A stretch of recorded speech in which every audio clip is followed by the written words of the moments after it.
Hello everyone, glad to have you back. In this country, Christmas is prohibited, virginity is tested by law, and a tunnel through the mountains is so deadly, locals pray before entering. Why do women share husbands here? Why are emotions regulated by the state? Most Americans can't find it on a map, and maybe that's why it still holds secrets.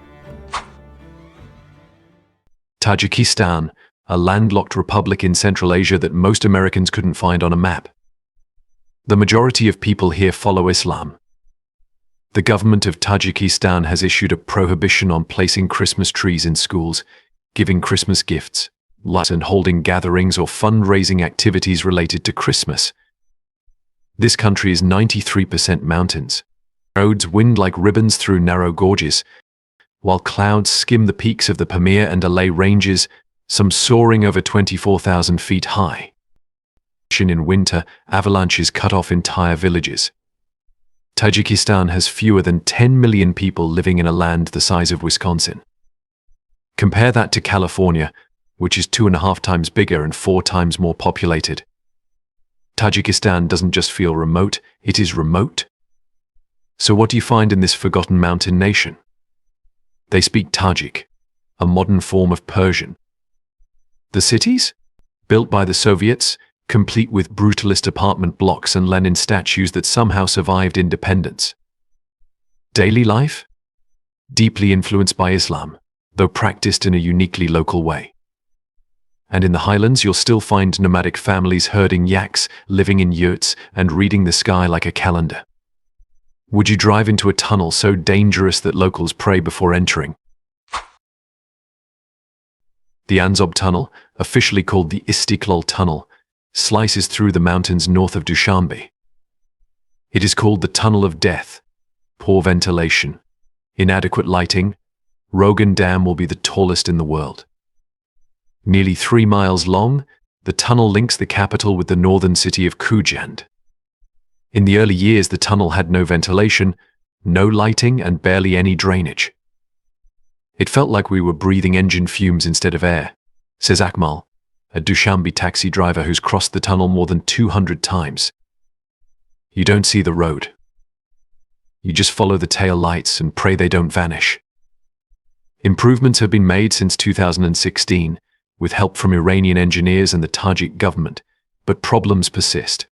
Up to now, ventilation remains unreliable during peak hours and lighting often fails during storms or heavy traffic. Never cross the Anzob Tunnel at night. Local drivers recommend shared taxis. They know the safe times to travel. Some even bring CO2 masks, just in case the air turns toxic again. If you're traveling solo, at least crack the windows and keep headlights on high beams. Still thinking about visiting? Let me know in the comments. Would you dare ride through the Tunnel of Death? But if you want the real extremes, look up, way up. In a deep gorge of the Vaksh River, Tajikistan is building one of the tallest structures on Earth, the Rogan Dam. When completed, it will stand over 1,100 feet high. That's taller than the Eiffel Tower and nearly the height of the Empire State Building. This dam could power 70% of Tajikistan's energy needs, transforming the country into Central Asia's electricity exporter. It's a national project, a point of pride, but also a point of tension. Neighboring countries, especially Uzbekistan, have raised concerns over water rights and environmental impact. What happens when most of a country's men leave and never return? In Tajikistan, the answer is quiet and controversial: polygamy. Each year, over 1 million Tajik men, nearly 1/5 of the country's population, leave to work abroad, mostly in Russia and Turkey, according to the International Organization for Migration report. What's left behind? Entire villages where women raise children alone. The era of shared husbands is back. Better to share a husband than have no food for your kids, says Munira, a mother of 5 in Korog, a rugged mountain town near the Afghan border. Her husband lives in Moscow, visits once a year, and has a second wife in Sud province. It's not love. It's life. Legally, this mode is prohibited in Tajikistan. But religious nikah marriages, performed by imams, exist in a grey zone. They're not recognized by the state, but they're respected by many communities, especially in rural and conservative areas. In Tajikistan, masculinity isn't defined by charisma or charm. It's measured in how well you provide. A man who works hard, supports his family, and stays loyal, even from a distance, is respected. Emotional intimacy is rare. Public affection is frowned upon. "I don't need flowers," said Zarina, a schoolteacher in Dushanbe. "I need someone who pays the bills and stands by his word." To Western eyes, it may seem outdated, even unfair. But to many Tajik women, especially outside the cities, it's the most reliable path in an economy where jobs are scarce and the average monthly income is less than $200. Curious about what dating is really like in Tajikistan? Drop a comment with the number 3, and we'll reveal more details about the girls down in the comments. In Tajikistan, control doesn't just come through politics. It comes through appearance, your body. Let's start with mandatory virginity tests. Since 2015, Tajik authorities have enforced these health checks before marriage, primarily for women. Carried out under the label of morality and family protection, the practice remains legal in 2025 and is often required for state-registered marriages. Men haven't escaped control either. In 2016, the government began a crackdown on religious appearance. That year alone, over 13,000 men were forced by police to shave their beards, according to reports from Radio Free Europe and confirmed by Tajik Interior Ministry data. The crackdown was part of a larger campaign to suppress anything that looked too Islamic. Beards are seen by officials as a symbol of extremism, even if grown for faith or fashion. At the same time, women face tight restrictions on clothing. Hijabs are prohibited in public schools and universities, and tight jeans and miniskirts are often labeled non-traditional by authorities. In 2024, the Ministry of Culture even launched a campaign encouraging women to wear national dress, long, modest dresses with headscarves tied in a specific way. Could you live in a place where your beard is political? Where marriage starts with a medical exam and modesty is enforced by law? Let me know in the comments. Would you risk stepping into a place where time changes but danger doesn't? On the far eastern edge of Tajikistan, the Wakhan corridor slices like a scar between nations. This thin strip of Afghanistan, barely 10 miles wide, acts as a border zone with China, Pakistan, and Tajikistan. It's wild, remote, and lethal. If you were to walk east from Krog, you'd eventually reach this no man's land, a place where the local time jumps forward 3.5 hours when you cross into Afghanistan. There's no phone signal, no hospitals, just snow, soldiers, and silence, says Olim, a Pompeii guide who escorted aid workers through the corridor. One wrong step can end your life. The US, the State Department maintains a level 4, do not travel advisory for the entire Afghan border area, citing armed conflict, terrorism, and landmines. Greater blizzards that trap people in mountain passes where even helicopters can't reach. Temperatures can plunge to -30 degrees Fahrenheit. Despite the risks, people still live here. Scattered villages survive on dried meat, yaks, and prayer. Some locals smuggle to survive. Others farm tiny plots of land beneath peaks that swallow the sun by noon. Tucked deep in the Fan Mountains of northern Tajikistan lies a mirror of turquoise called Iskanderkul, the Lake of Alexander. Local legend says Alexander the Great once passed here with his army. He lost his favorite horse to the waters, and the lake took its name in return. At over 7,000 feet above sea level, surrounded by peaks rising over 10,000 feet, Iskanderkul feels like something out of myth. The wind is sharp. The silence is total. Eagles fly low, their shadows cutting across the lake like ancient omens. East, along the Pompeii Highway, known locally as M41, and globally as the roof of the world. It's one of the highest international roads on Earth, peaking at nearly 15,000 feet near a Cape Batal Pass. The terrain? Raw. The beauty? Surreal? Think lunar landscapes with Himalayan scale. And then there are the salt mountains. Yes, real mountains made of salt, formed over millions of years when ancient seas retreated and left behind vast mineral walls. When sunlight hits them, they glow like marble dust, ghostly white against the red cliffs and deep blue sky. The most accessible formations can be found near the Karakul Basin, but few foreigners know they even exist. These places are not just natural, they're spiritual. Locals often call them the places where the earth still remembers. But don't expect luxury. Outside of summer, roads are often blocked by snow or landslides. Infrastructure is minimal. Many spots require a four-wheel drive and gas stations can be over 60 miles apart. According to the Tajik Emergency Committee's 2025 mountain report, over 30 foreign travelers had to be rescued last year due to underprepared journeys. Please plan your visit between May and September. After that, high mountain passes become unpredictable and often impassable. Bring your own gear. Water purification tabs, satellite maps, cash, ATMs are rare, and yes, your sense of wonder. Next, we meet the man who's ruled this mountain nation for more than 30 years, and how his face ended up in every home. In Tajikistan, Emomali Rahmon is not just president. He's part of the landscape. His portrait hangs in government offices, schools, cafes, and even some private homes. The National Museum? Filled with exhibits of his speeches and gifts. In the capital, Dushanbe, a massive flagpole, 165 meters tall, once the world's tallest, was erected under his watch, flying a banner larger than a basketball court. Rahmon has ruled since 1992, surviving a civil war, reshaping the constitution, and outlasting 5 US presidents. In 2023, he removed the age requirement for presidential candidates, just in time for his son, Rustam Emomali, to become eligible to run. As of 2025, Rustam is mayor of Dushanbe and chairman of the upper house of parliament, effectively second in line for power. There are no major opposition parties and independent media is tightly controlled.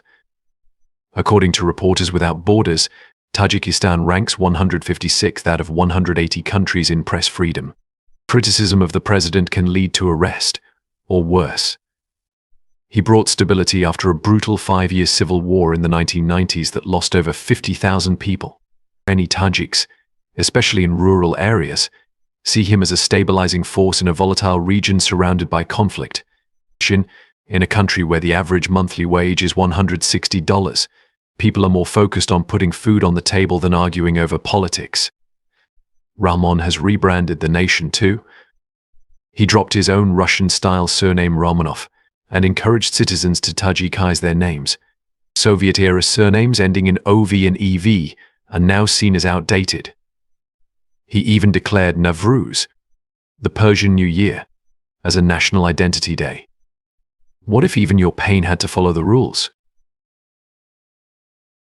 Since 2007, and reinforced in amendments updated through 2024 by the Tajik Committee on Culture and Traditions, the government has placed restrictions on how people are allowed to mourn.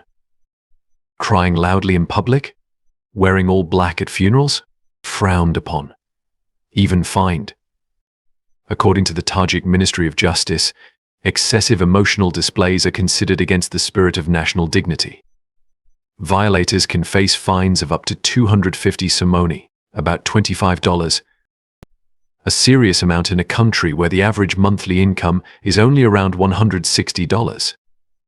The policy is rooted in the government's desire to promote stoic national character, a blend of Soviet-era discipline and modern nationalism. The official line claims it reduces social hysteria. But critics argue it strips people of their right to process loss in their own way. It's unnatural, said Shavkat, a university lecturer in Dushanbe. We live in a place where the mountains can crush you, but showing heartbreak is treated like weakness. In remote villages, especially in the Pompeii region, traditions still quietly resist. Some families grieve openly, or in secluded mountain cemeteries, far from the eyes of authorities.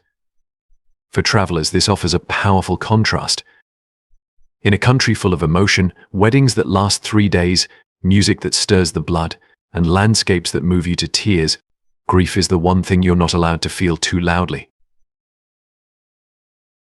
What if you could walk through a city that vanished 1300 years ago, yet still speaks in color and stone? This is Penjikent, often called the Pompeii of Central Asia. Located in northwestern Tajikistan near the Uzbek border, this ancient Silk Road city was once a thriving Sogdian settlement. Around the 8th century, Penjikent was abandoned, not burned, not buried, just frozen in time. And like Pompeii, what remained beneath the dust tells a vivid story. Archaeologists have uncovered Zoroastrian temples, private homes, public halls, and walls painted with detailed frescoes, scenes of wine feasts, dancing women, mythical beasts, dashed and epic battles. Here religion was Zoroastrianism, an ancient Persian belief system based on fire and duality. Ritual fires once burned in temples. Statues of gods stood tall. Women are often shown in positions of power, feasting, singing, leading ceremonies. In 2025, excavations are still active, led by Tajik archaeologists and occasional foreign teams. But it's not wide open. Little known fact, foreign researchers must apply for permits through the Ministry of Culture, and some areas are restricted to outsiders, but especially those tied to pre-Islamic heritage. This is partly to protect national identity, and partly due to concerns over artifact smuggling. The ruins themselves are easy to reach, just a 30-minute drive from the city center. Entry is cheap, under $2, and local guides offer tours that blend myth, history, and politics. You'll walk through former marketplaces, climb temple foundations, and feel the dry wind that once carried the scent of saffron and incense. And yet, almost no one goes. Next, we travel into the cities, where smiles flash gold, and what's in your mouth may say more than what comes out. In Penjikent, Tajikistan's second largest city, it's not unusual to pass an elder on the street who greets you with a flash of brilliance, not from a watch or chain, but from his mouth. Here, gold teeth are more than dental work. They're a statement of health, of luck, of having made it. This isn't a fashion fad. It's a deep-rooted practice that began during Soviet times when gold was considered a strong, safe, and long-lasting material for dental replacements. In the post-Soviet years, the tradition evolved. Gold teeth became associated with status and strength, especially among older men who came of age in tough times. Even today, many middle-aged and elderly Tajiks, particularly in rural areas and traditional cities like Penjikent and Istaravshan, still choose gold over porcelain. It's not just cosmetic. Locals believe that gold strengthens teeth, resists decay, and even brings good fortune. Some think it absorbs toxins. Others say it simply feels stronger. While younger Tajiks, especially in Dushanbe, are moving toward modern dental aesthetics, white fillings, aligners, implants, the gold smile still holds power in traditional culture. If you're not used to it, you might find yourself staring. Don't. In Tajik etiquette, staring, especially at someone's mouth, is rude, even offensive. And joking about someone's gold teeth is off limits, particularly with older men who may view it as a sign of disrespect. We shift gears. You're curious about actually going right? Buckle up. We're breaking down the real costs, safety tips, and what dating's actually like on the ground in Tajikistan. Coffee for less than $1. Hotels for $20 to $50. Visa? Simple. Roads? Risky. So you've made it this far. Now you're thinking, could I really go? Could I really live here?